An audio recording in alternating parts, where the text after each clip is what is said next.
सीताराम बच्चों, आज बच्चों हम पढ़ने जा रहे हैं अध्याय 2 बहुपद। ठीक है ना। तो बहुपद के क्वेश्चन लगाने से पहले हम समझते हैं बहुपद होता क्या है, इसकी कुछ थ्योरी और परिभाषाएं समझते हैं। ठीक ना। तो बहुपद जानने से पहले हमको जानना है कि चर किसे कहते हैं और अचर किसे कहते हैं।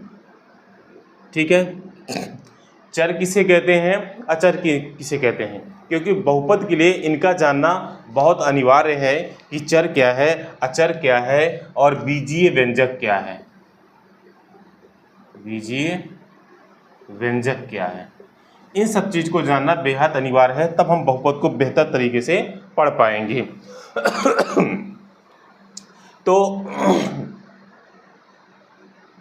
चर किसे कहते हैं, जिसका मान बदल जाए उसे हम चर कहते हैं। चर किसे कहते हैं, जिसका मान बदल जाए उसको चर कहते हैं, और जिसका मान ना बदले उसको हम अचर कहते हैं। ठीक ना। जिसका मान बदल जाए उसे हम क्या कहते हैं, चर कहते हैं, और जिसका मान ना बदलेगा उसे हम क्या बोलते हैं, अचर कहते हैं। जैसे चर होता है हमारा x, y और z, इनका मान हमेशा बदलता रहता है। आप मैथ में पढ़ेंगे तो x लिखा हुआ तो कहीं 2x होगा, कहीं 3x होगा, कहीं 4x होगा, कहीं 2y होगा, कहीं 3y होगा, ऐसे इसका मान बदलता रहता है। तो इनको बोलते हैं चर। ठीक है ना, यानी चलना। अचर किसे कहते हैं, अचर 1, 2, 3, 4, इनका मान कभी नहीं बदलता। कहीं 4 लिखा है तो इसकी वैल्यू 4 ही रहेगी, 5 नहीं होगी। कहीं 2 लिखा है इसका मतलब इसकी वैल्यू 2 ही रहेगी, 3 नहीं होगी। तो इसलिए जिसका मान बदल जाए वो चर कहलाता है, जिसका मान ना बदले उसे हम अचर कहते हैं।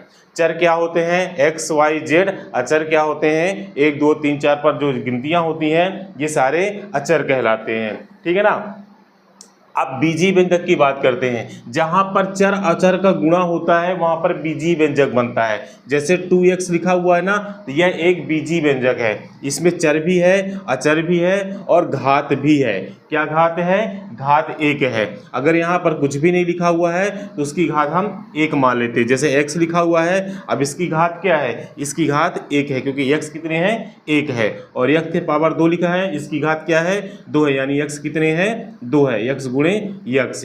ये कहलाता है बीजीय व्यंजक। ठीक है ना। तो चर अचर को जब हम मिला देते हैं तब एक हमको बीजीय व्यंजक प्राप्त होता है। ठीक है ना।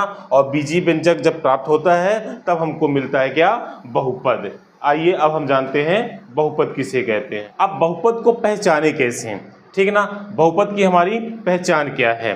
ठीक है ना। तो प्रत्येक चर की घात एक पूर्ण संख्या होनी चाहिए। प्रत्येक चर की घात क्या होनी चाहिए, एक पूर्ण संख्या होनी चाहिए।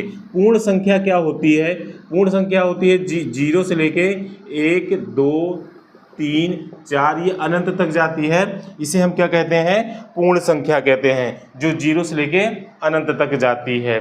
ठीक है ना। ये क्या है, प्रत्येक बहुपद की घात होती है। ठीक है ना। अब हम बहुपद लिखते हैं। बहुपद का मतलब होता है जिनमें एक से अधिक पद हो, जिनमें एक से अधिक पद हो, उसमें चर हो, अचर हो, घातांक हो, गुणांक हो, वो बहुपद कहलाता है। अब समझते हैं बहुपद के बारे में।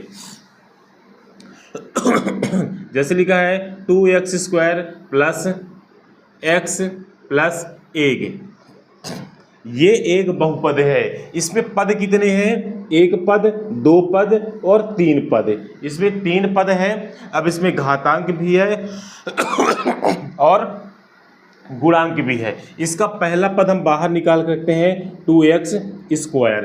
ठीक है ना। अब इसमें क्या क्या ढूंढते हैं, ये 2 हमारा क्या हो गया, अचर पद जिसका मान नहीं बदलता है। यक्स हमारा हो गया चर पद, और ये हो गई हमारी घात। और चर और अचर के बीच में कोई चिन्ह नहीं होता है। तो जब भी चर अचर के बीच में कोई चिन्ह ना हो तो हम मानेंगे कि वहाँ पर गुणात्मक का संबंध होता है, यानी कि गुणे का चिन्ह होता है। तो दोनों के बीच में किसका संबंध है, गुणात्मक का। ठीक ना, गुणा हो रहा है। इसको अलग अगर आप लिखेंगे तो 2 गुणे x ऐसे बनेगा। ठीक है ना। और दोनों की घात, और इसकी घात क्या है, 2 है। ठीक, ये कहलाता है बहुपद, ठीक है ना। तो ये पहला पद हो गया, ये दूसरा पद हो गया, ये तीसरा पद हो गया। तो एक से अधिक पद है इसलिए इनको हम बहुपद बोलते हैं। और बहुपद में चर, अचर, घातांक, गुणांक ये सभी चीजें होती हैं, ठीक है ना। अब यहाँ पर लिखा है 2x का पावर 2। तो यहाँ पर हम देख रहे हैं कि 2x स्क्वायर दिया हुआ है यानी पावर 2। तो ये जो पावर 2 है 2 के लिए नहीं है, सिर्फ x के लिए है। 2 के लिए कब होगा? जब 2x पूरे की पावर 2 दिया हो। अब कोष्टक लगा है, कोष्टक का मतलब गुणा होता है, यानी कि 2 का भी पावर x 2 है और x का पावर भी 2 है। अगर कोष्टक नहीं लगा हुआ है तो फिर ये सिर्फ x का पावर 2 कहलाएगा, ठीक है ना। तो ये कहलाता है हमारा बहुपद। तो जिसमें एक से अधिक पद हो, घातांक हो, गुणांक हो और चर अचर हो, वो क्या कहलाते हैं? बहुपद। यानी एक बीजी व्यंजक बहुपद हो सकता है, ठीक ना। एक बीजी व्यंजक बहुपद हो सकता है, ठीक ना। लेकिन एक बीजी व्यंजक बहुपद हो सकता है, यानी कि बहुपद बीजी व्यंजक हो सकता है, लेकिन सारे बीजी व्यंजक बहुपद हो ऐसा नहीं हो सकता। ये चीज ध्यान रखिएगा कि सारे बहुपद बीजी व्यंजक हो सकते हैं लेकिन सारे बीजी व्यंजक बहुपद नहीं हो सकते हैं, ठीक है। अब आगे देखते हैं। हमने चर अचर जान लिया, बीजी व्यंजक जान लिया, बहुपद क्या होता है वो जान लिया। जिसका मान बदल जाए वो चर, जिसका मान ना बदले वो अचर, और चर अचर और घातांक को मिलाकर बीजी व्यंजक बनता है और एक बीजी व्यंजक से हमारा बहुपद बनता है। और बहुपद में एक से अधिक पद होते हैं, ठीक है ना। ये होता है। अब बहुपद कितने प्रकार के होते हैं? बहुपद के प्रकार देखते हैं बहुपद के। तो बहुपद के प्रकार होते हैं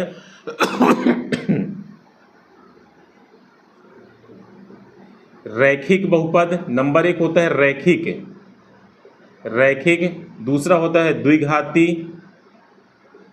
और तीसरा होता है त्रिघाती। रैखिक बहुपद को एक घाती बहुपद भी बोलते हैं, जिसकी घात, ठीक है ना। अब रैखिक बहुपद की बात करते हैं। जिसकी घात 1 हो वो रैखिक बहुपद कहलाता है, अर्थात एक घाती बहुपद कहलाता है। जैसे x + 1, यहां पर देख रहे हैं x की कोई घात नहीं है, इसका मतलब 1 है। x क्या है? 1 है। घात तो आप अच्छे से समझ गए होंगे। घात का मतलब होता है कि किसी के ऊपर जो ये संख्या लिखी हुई होती है वो उसकी घात कहलाती है। जैसे 2 लिखा है तो x का कितने हैं? 2x हैं। अगर इसके ऊपर 3 लिखा है यानी x कितने हैं? 3 है। ये घात कहलाता है। और x अगर 1 है तो उसकी घात 1 कहलाएगी। तो ये एक घाती बहुपद यानी रैखिक बहुपद कहलाता है। द्विघाती बहुपद का मतलब होता है जिसकी घात 2 है, x² + 1।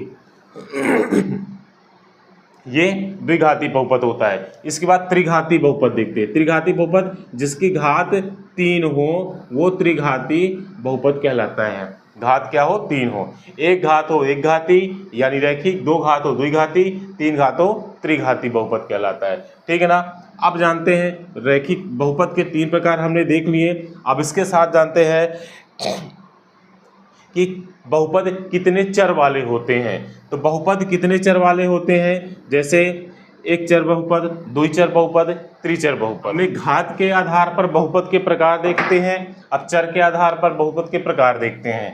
अब चर के आधार पर जैसे ये एक चर वाला बहुपद है x + 1, इसमें सिर्फ एक चर है x। द्विचर वाले बहुपद x + y + 1, 3 चर वाला बहुपद x + y + z + 1। इस तरह एक चर वाला, 2 चर वाला, 3 चर वाला ये बहुपद होता है। अब एक चर वाला द्विघाती बहुपद तो x², एक चर वाला त्रिघाती बहुपद तो ये हो गया एक चर वाला, 2 चर वाला त्रिघाती बहुपद। 3 चर वाला द्विघाती बहुपद तो ये हो गया 3 चर वाला द्विघाती बहुपद, ठीक है ना। तो इस तरीके से एक चर वाला बहुपद, 2 चर वाला बहुपद, 3 चर वाला बहुपद, और उसकी जो घात होती है उसके आधार पर भी बन जाता है कि एक चर वाला एक घाती बहुपद, 2 चर वाला द्विघाती बहुपद, 3 चर वाला त्रिघाती बहुपद। 3 चर वाला रैखिक बहुपद भी हो सकता है, 2 चर वाला भी रैखिक बहुपद हो सकता है, एक चर वाला भी रैखिक बहुपद हो सकता है, एक चर वाला द्विघाती भी हो सकता है, एक चर वाला त्रिघाती भी हो सकता है, एक चर वाला रैखिक भी हो सकता है, तो घात हमको लगा देनी है, उसके हिसाब से हमारे बहुपद बन जाएंगे। ठीक है ना। ये हो गए हमारे चर और अचर के आधार पर बहुपद के प्रकार। तो बहुपद एक घाती बहुपद को रैखिक बहुपद कहते हैं, द्विघाती बहुपद को द्विघाती ही कहते हैं, त्रिघाती बहुपद को त्रिघाती ही बहुपद कहते हैं। और एक चर वाला भी बहुपद होता है, दो चर वाला भी होता है और तीन चर वाला भी होता है। एक चर वाला रैखिक बहुपद होता है, उसको एक चर वाला द्विघाती भी बोल सकते हैं, एक चर वाला त्रिघाती भी बोल सकते हैं। डिपेंड करता है उसमें घात कितनी लगी हुई है। ठीक है ना। तो जितनी घात लगी होगी उतने घात वाला, और जितने चर लगे होंगे उतने चर वाला बहुपद वो कहलाएगा।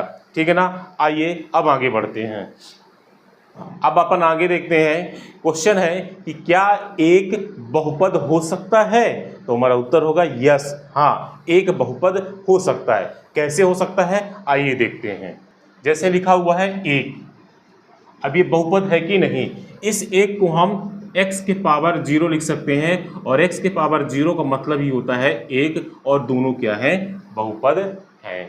लेकिन ये कैसा बहुपद है? यह एक अचर बहुपद है। अब देखते हैं बहुपद का व्यापक रूप क्या होता है। ठीक है ना। क्या देखते हैं? व्यापक रूप बहुपद का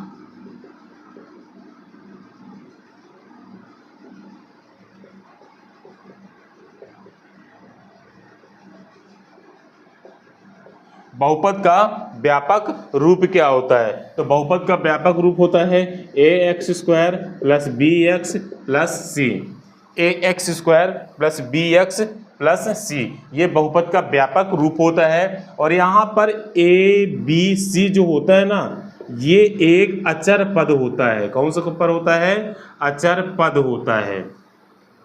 अचर पद का मतलब कि इनकी जगह कोई ना कोई संख्या दी होगी, 2 4 3 कुछ भी संख्या हो सकती है, क्योंकि ये एक अचर पद है। चर पद हमारे पास सिर्फ x है और इधर ये x है।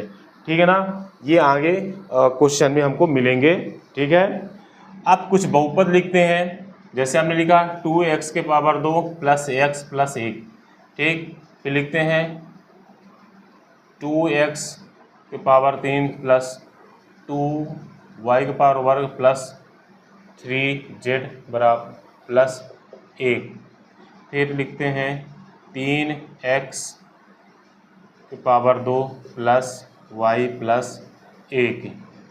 फिर √2y के पावर 2 + x + 1। फिर √2y + x + 1।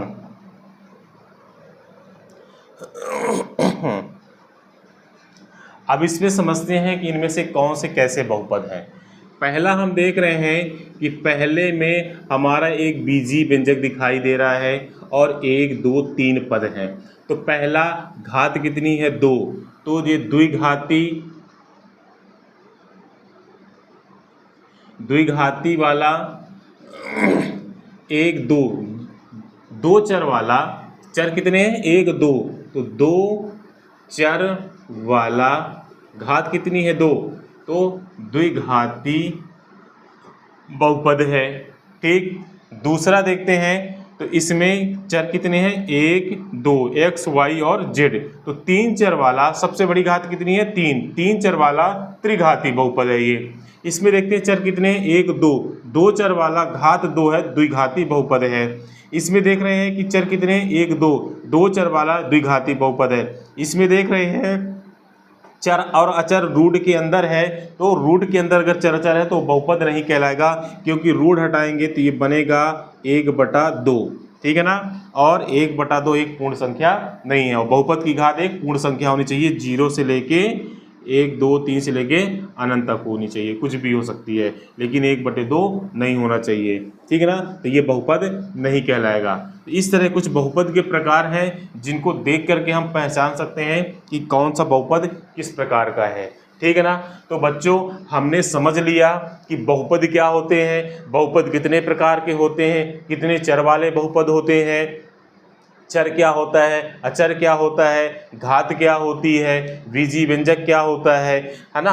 कौन से बहुपद हैं, कौन से बहुपद नहीं है, ये सारी चीज़ें हमने समझ ली है। इनको समझने के बाद अब आप जब एक्सरसाइज में जाएंगे, प्रश्नावली में, तो आपको क्वेश्चन लगाने में थोड़ी सी सहूलियत हो जाएगी। और इसके साथ हमने जाना है बहुपद के व्यापक रूप क्या होते हैं। तो सारा कुछ हमने परिभाषाएं समझ ली हैं।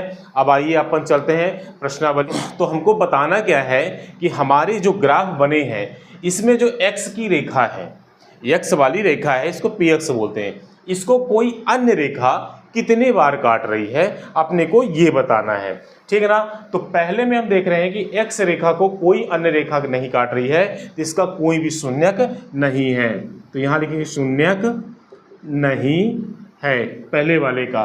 दूसरे में आकर देखते हैं तो हमारी जो x वाली रेखा है इसको एक रेखा एक जगह पे काट रही है, सिर्फ एक जगह, तो इसका आंसर होगा 1, ठीक है ना। तीसरे में देखते हैं तो x वाली रेखा को 1, 2, 3 जगह काट रही है, तो इसका आंसर होगा 3। चौथे में देखते हैं तो 2 जगह काट रही है x वाली रेखा को, तो इसका आंसर होगा 2। इसमें देखते हैं 1, 2, 3, 4, x रेखा को 4 जगह काट रही है, तो इसका आंसर होगा 4। लास्ट वाला देखते हैं कितने जगह काट रही है, 1, 2, 3, तो इसका आंसर होगा 3। तो ये हमारा प्रश्नावली 1.1 कंप्लीट हो गया। इसमें सिर्फ ये बताना है कि हमारी जो x रेखा है इसको अन्य रेखा कितनी जगह काट रही है। तो पहले में काट ही नहीं रही है तो कोई शून्यक नहीं, दूसरे में 1 जगह काट रही है, तीसरे में 1, 2, 3 जगह, चौथे में 2 जगह, पांचवें में 1, 2, 3, 4 जगह और छठवें में 1, 2, 3 जगह। तो ये हमारा प्रश्नावली 2.1 कंप्लीट हो गया है। अब आगे अपन देखेंगे 2.2।